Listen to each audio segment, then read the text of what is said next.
que era, a gente vê hoje em dia algumas coisas de alguns clubes aí em relação à torcida organizada, né? Que as torcidas vão lá, reclamam, não sei o quê. Como é que é pro presidente do clube lidar com a torcida organizada? Ah, não é fácil. É.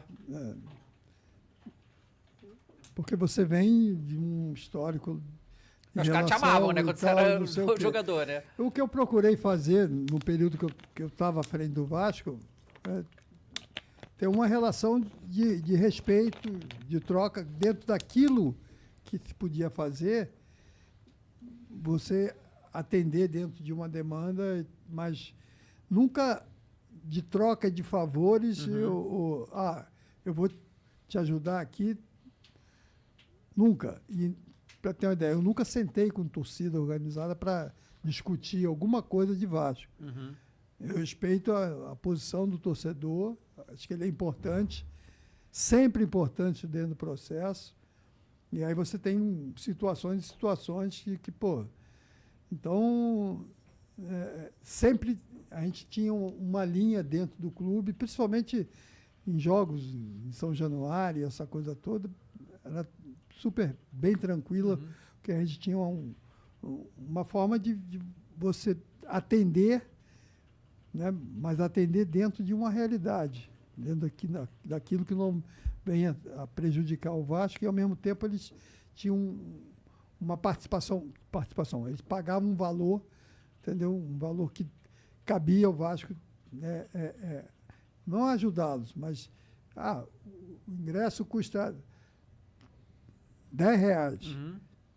Então o Vasco arcava ali com R$3 e tal, mais ou menos proporcional a isso. Isso uma vez ou outra, não era uma coisa que passou a ser obrigação, e eu não tinha essa relação, e eu não lembro assim de ter reunido alguma vez torcida organizada para poder falar alguma coisa, ou pedir alguma coisa, ou de em troca ter que, entendeu?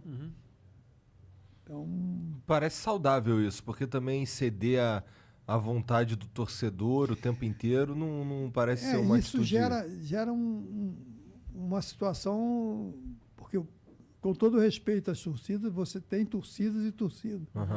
Então, eu acho que ela vai ser importante, e esse torcedor vai ser importante desde o momento, dentro dessa linha, e essa foi a minha linha dentro do clube, de respeito entre as pessoas, de troca entre as pessoas. Se você for no Vasco, hoje, se tiver alguém da minha geração, desde o varredor lá ao roupeiro do clube, até o vice-presidente, o meu tratamento era o mesmo. Eu tratava com carinho, dava atenção, tratava com respeito, porque foi assim a minha vida como jogador. Eu nunca me coloquei para ninguém chegar, eu sou o Roberto, cara.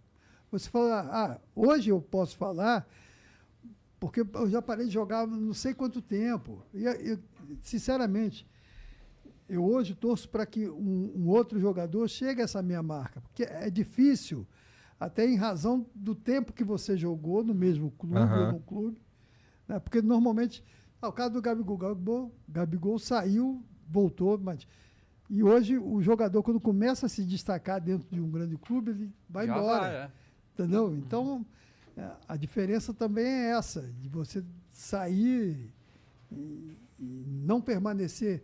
Como eu fiquei 10 anos no Vasco, saí, fiquei 6 meses no Barcelona, voltei para o Vasco, mais quase 10 anos, joguei na Portuguesa, joguei em Campo Grande, voltei para o Vasco e encerrei a carreira. Então, o que é diferente hoje é isso, essa permanência, muito tempo dentro do mesmo clube. Muito difícil hoje em dia a gente ter um jogador realmente identificado com o clube, como tinha na tua época. É verdade, porque na realidade hoje o garoto com 12, 13, 14 anos dentro do clube, já tem alguém observando esse garoto. E aí hoje você tem essa coisa do agente, que é bom por um lado e ruim por outro, que às vezes isso gera um desconforto para os lados e até para o próprio jogador. O agente está visando grana, né? Ele está visando ele também, além do jogador também, e do clube, né? Mas está valorizando essa situação. Então, quando você vai que são outros momentos. Quando você vai para assinar um primeiro contrato com um garoto de 16 anos, que já está começando a aparecer, ou de repente pode vir a ser um bom jogador, ele já vai, não com o pai, como eu fui com o meu, ele já vai com um representante dele. E esse representante já conversou com o pai e já vai ter já vai ali para fatiar um percentual para essa situação do jogador.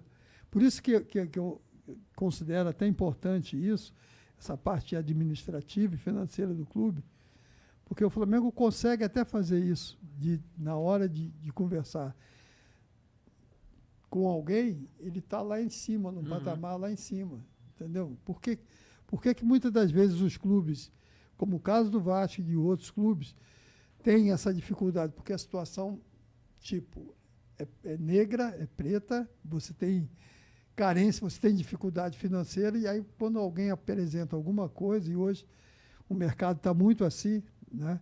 Tem uns caras que têm o dinheiro, põe ali dentro e começa a trabalhar essa coisa de ter um percentual em cima de jogador, começa a botar jogador dentro dos clubes, que muitas das vezes não são aqueles jogadores que se encaixem, entendeu? Então, quando você tem uma vida saudável, eu digo administrativamente, você pode escolher, você pode, na hora de vender, valorizar um pouco mais. Então, acho que passa por aí. Cara, como é que é a relação do presidente do clube com o técnico? Porque a gente vê muito mais o técnico hoje em dia, né? É o que dá entrevista, que fala tudo, não sei o quê. Mas toda vez que rola a demissão de algum técnico, o presidente tem que ter autorizado, né? E aí, como é que foi na sua época? Eu não acredito que você decidiu unilateralmente, né? Havia um conselho que conversava sobre essas coisas e tomava decisão. Como é que era?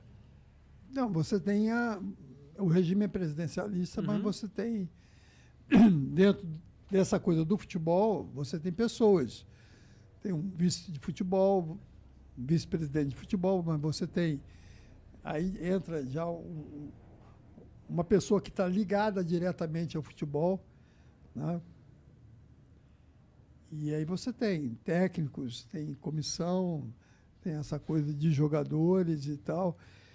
Eu entendi o seguinte, que não dava para interferir muito nesse processo de... Você tem um diretor executivo. Esse diretor executivo recebia para isso. Ele tinha essa função. Então, ele estava ali para ver e buscar uma situação de um jogador ou outro e tal. E aí entra essa coisa que eu estava falando agora há pouco, com relação ao empresário. E o cara normalmente conhece alguém, um empresário aqui, outro ali, ou tem um jogador, porque aí o jogador já está atrelado a essa coisa do empresário, de botar... E aí você entra dentro de um mercado que tem jogadores e jogadores. Você tem jogadores com qualidade, você quer formar o teu time, mas você tem também uma situação administrativa que não te permite muito de buscar o jogador que você deseja ou ser realista, e que você tem que trazer um jogador que você possa cumprir as obrigações. Então, é uma estrutura que é montada, mas eu sempre procurei, dentro desse período, de não interferir no que diz respeito ao futebol. Futebol, que eu quero dizer, vai ter um diretor... Campo, né? Um diretor executivo, ele vai ter essa coisa do contato com o técnico, vai ter uma conversa, tem uma comissão e tal, e dentro disso eu vou estar ali para, caso precise, e claro, ele, como o diretor executivo, vai estar dando informações, dando e passando aquilo que está acontecendo no dia a dia. Antigamente era um pouco diferente, o presidente ia para a beira do campo e tal, não sei o quê.